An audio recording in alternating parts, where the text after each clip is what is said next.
evening, everybody. I thought I'm just sitting here relaxing. It's nighttime. It's like almost 11 p.m. And I just figured out of the blue that I would do a little reading from the astrology reading cards. They have the house, the planet, and the zodiac cards. Since the planets have been shifting, having major shifts and retrograding and aligning, and we've had like 3 eclipses in a month and different stuff like that. I figured it would be just nice to separate the deck into the categories: the house cards, the planet cards, and the zodiac cards, and just see what it tells us. Just for what the hell kind of thing. But anyway, so I already like shuffled them up and divided them. So let's see if we can get like a house card. Let's go ahead and just fan them out. I was going to take the top one, but something's telling me to just fan them out and just get a feel for them, for the house cards. Okay, that's that one. And then we'll do the same thing here for the planet cards. Let's just fan them out here. And let's get this one.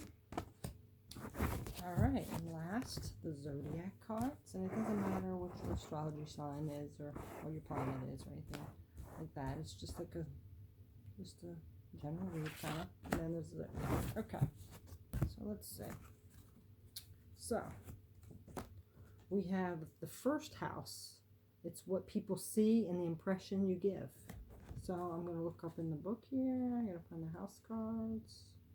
Okay, so the house cards, what they are, I'll tell you what they are first. The house cards represent the area of your life affected by the question or issue, the sphere of your life the matter is playing out in. So, we all have this kind of what life's about question, what's going on in your life. So let's just see what the first house is saying. Okay. The house cards describe the area of your life that the matter will be expressed in. For instance, your finances or your health.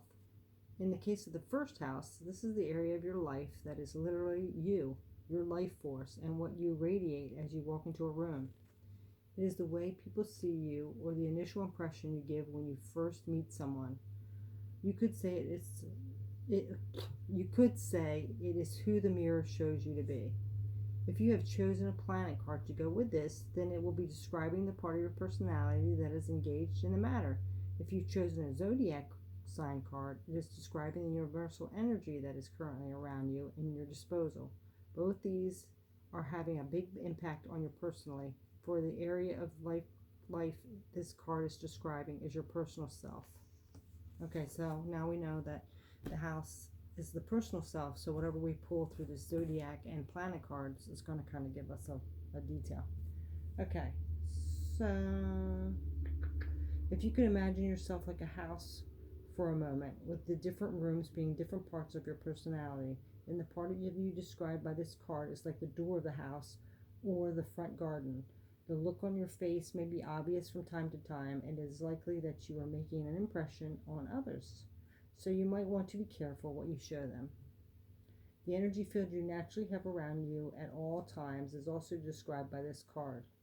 Some would call it your electromagnetic field or your aura. If you are starting something such as a new project or relationship, you will find that the zodiac and planet cards are important in this new beginning. Okay, so that's what the first house is about you, what you show to the world. And what was that last part? Starting something new, a project. Okay, so let's go ahead and get the planet card. We have Mars. And that's, what's in Mars right now? Venus? Venus, I think, is. And there's something in Aries. What is in Aries right now? Oh, Mars is in Aries. Yes, because that's its ruling planet, right? I should remember that. I'm an Aries. But anyway, so Mars. It's your physical energy, drive, strength, and flighting spirit. Okay, so we already know this is about personally you. So this is about your energy, drive, strength, and flighting spirit. So let's see what Mars is about. So let me go to the planets. Mars. Okay. The current energy is focused on the part of you that is represented by Mars, and it is this part of your personality that is engaged with the question or issue. In astrology, Mars represents your energy. This ranges from the energy that enables you to get up in the morning to the energy and drive that you need to run a marathon. There are other drives within you, too, such as your sex drive, your sexual aggression, and your driving ambition. So if you're looking for success with something, engage in all your passion, and the battles to win, for victory can surely be yours. When you feel threatened, our bodies produce the strength hormone, adrenaline, which prepares us for fight or flight. In the same way that a soldier psychs himself up for battle, or an athlete prepares to win a race, and can now reach within and find the strength and stamina necessary to defeat any foe or obstacle. Mars can also be rallied as a defense mechanism. It is a primitive survival instinct that will defend our home, loved ones, possessions, and ego against criticisms or threats. There is a note of caution with this card, since we can be so fired up that we become quarrelsome or overly aggressive in defense of ourselves. You may want to stop and ask yourself if you might later regret any actions you take. Yes, because Mars and Aries are like very impulsive, so yeah, sometimes it's best to step back. Anyway, if the matter in hand concerns someone else, you may want to be wary of their temper or unreasonable demands. This card symbolizes the thrusting willpower to achieve mastery and domination. Your fiery, competitive spirit is engaged, and this will give you the strength and determination to win and succeed. So it's kind of like a balance of that energy because, like I said, it can be aggressive and impulsive and blunt. So, you might want to step back and think things through first, not shooting the gun and asking questions later. None of that. You want to really figure things out. So, all right, let's see what the Zodiac's one is. And the Zodiac is Cancer, which is a completely opposite energy. And it's so weird because Mars, I'm an Aries, but my rising sign is Cancer. So weird. Anyway, I don't know where my first house is. I'd have to look at my chart, which I've seen before, but I don't remember at all. I'm going to have to get another one. Anyway, let's see what the Zodiac sign Cancer, what it entails. This energy is emotional, sensitive, caring, and loving. It may concern family, a mother, or a child. Okay, so let's see about the Zodiacs. The Zodiac, oops, I think I just passed it. Cancer, okay, Cancer. Hopefully these will all balance out with the emotion in these, but if you're aggressive with your emotions, that could be anger. Ooh, hope not. Anyway, let's just see what this says. If this card appears in your reading, it suggests that the energy around you is Cancer. The matter is strongly affected by love, family issues, or maybe a mother and child bond is involved. A mother's love for a child is surely the greatest love in the world, and it's within families that the deepest and most sensitive emotions can be experienced. But things can get complicated as lovers or siblings emerge, resulting in painful feelings. As you get older, we will unconsciously recreate our early experience of love by choosing lovers who are similar to our fathers or mothers, and in this way we repeat our emotional journey. Love makes the world go round, and it is a part of the human experience to be put in touch with our emotions. This may feel overwhelming sometimes, but surely none of us wants to be devoid of our feelings. Cancer energy contains the most protective and loving sensitivities. It is the softest, warmest, most unconditional love in the world. This energy also sympathizes deeply and listens carefully to the pain of the others, for it knows how it feels to hurt. The only time this energy will go on the attack is if it's protecting children.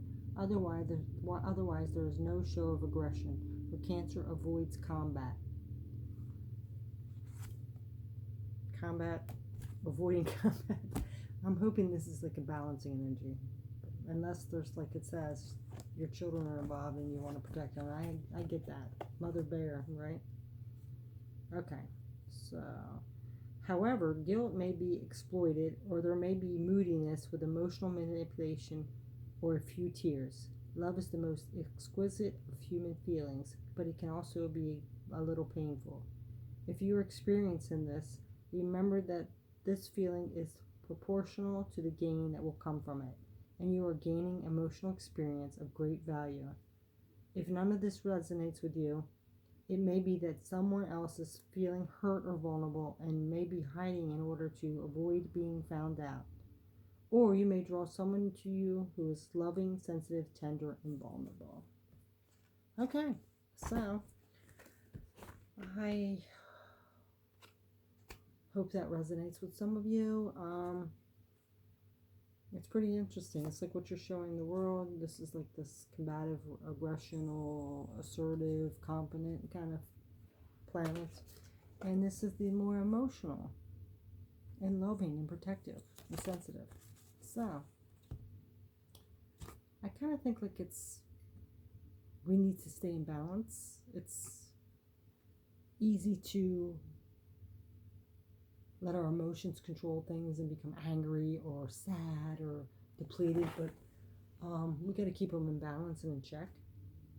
And it seems like these, and also like with what we show the world. So sometimes we can come off like as emotionally unstable if somebody's hurt us or we let those emotions show. So sometimes it's best to like step back. Emotions are important and coming from your heart spaces, but you got to step back and keep them in check once in a while. So anyway, I hope you enjoyed that kind of little reading. I thought it was fun. I like these cards. So have a good night. Bye.